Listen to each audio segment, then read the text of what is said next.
Let me tell you how the courts of hell work and the courts of heaven. This one is very important, you know. This is what they call the courts of hell. The court of hell works this way. There are principalities and powers and demons assigned against every man's life. Let me start from a scripture point. One day, God called for a meeting and he said, the king of Israel has joined the king of Syria. And I want the king of Israel to die in battle. Whom shall I send? God is talking. And Bible says, an evil spirit, evil what? Said, send me. Are you getting me? And God said, how will you go? He said, I will enter all his prophets as a lying spirit. And they will tell the king, it is well, go for battle. And as the king goes to battle, he will die there. Bible says when they went to battle, there was another man who was shooting arrows in the heavens randomly. And it went and killed the king of Israel.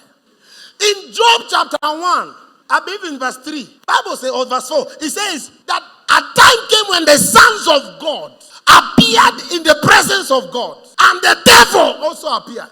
And God asked, where are you coming from? He said, from here and there. He said, have you considered Job my servant? I said, yes. It's because you have put a hedge on him. I cannot touch him. So God said, touch him. And then look at what happened. The devil left the presence of God. He did not go to Job immediately. He came the next day. He went back to hell. He said, listen, we have been given permission to touch Job.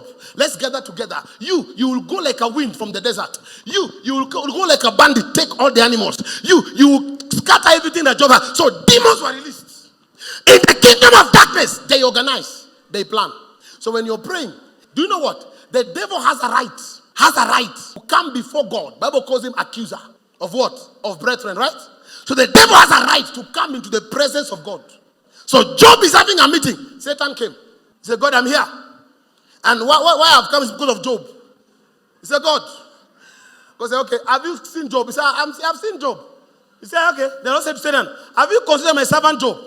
That there is none like him on the earth. A blameless and upright man. One who fears God and shuns evil. Verse 8, verse 9. Satan answered the Lord and said, does Job fear God for nothing? God, this thing that says Job fears, is it for nothing? He says, because you put a hedge on him. God, remove the hedge, I will show you. Job will see pepper. Look what happened. Have you not made a hedge around him, around his household, and around all that he has on every side? You have blessed the work of his hands, and his possession have increased in the land. Verse 11. But now, stretch out your hands and touch all he has, and he will surely cast you to your face. The next verse. And the Lord said to Satan, behold, all that he has is in your hand, in your power. Only not lay hands on his person, on his soul. So Satan went out from the presence of the Lord. Satan went out. God did not cast him out. He went out by himself. Now, there was a day, not the same day, the devil went to plan.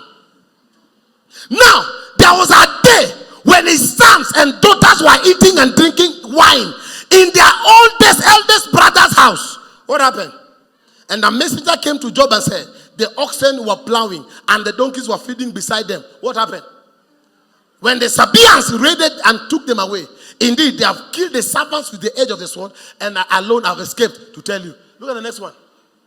While he was still speaking, another came and said, the fire of God is alive from heaven, and came from heaven, and burnt up the sheep and the servants, and consumed them. And I alone have escaped, to tell you. Look at the devil, how he worked. While he was still speaking, another one said, a wind came from the wilderness and hit the four corners of the house and fell on your children, and they are dead. The devil uses your past mistakes, your errors, to fight your future. And the devil comes by the power of scripture. He knows in your bloodline, people are murderers. So he will come by the bloodline for say, in these people's blood, why should this one be blessed? Because this one, in their blood, people are very, very wicked. So why should you bless them? Don't bless him.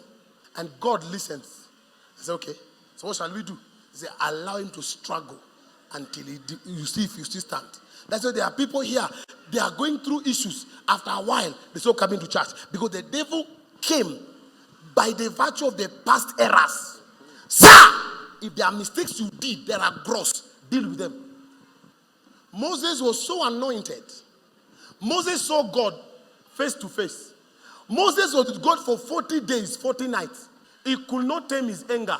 He could not. So his anger made him not to enter Canaan because the same anger was in his grandfather called Levi. His father called Levi. Was a Levi and Reuben are instruments of cruelty. In their anger, they hamstrung an ox, and in their anger, they killed a man.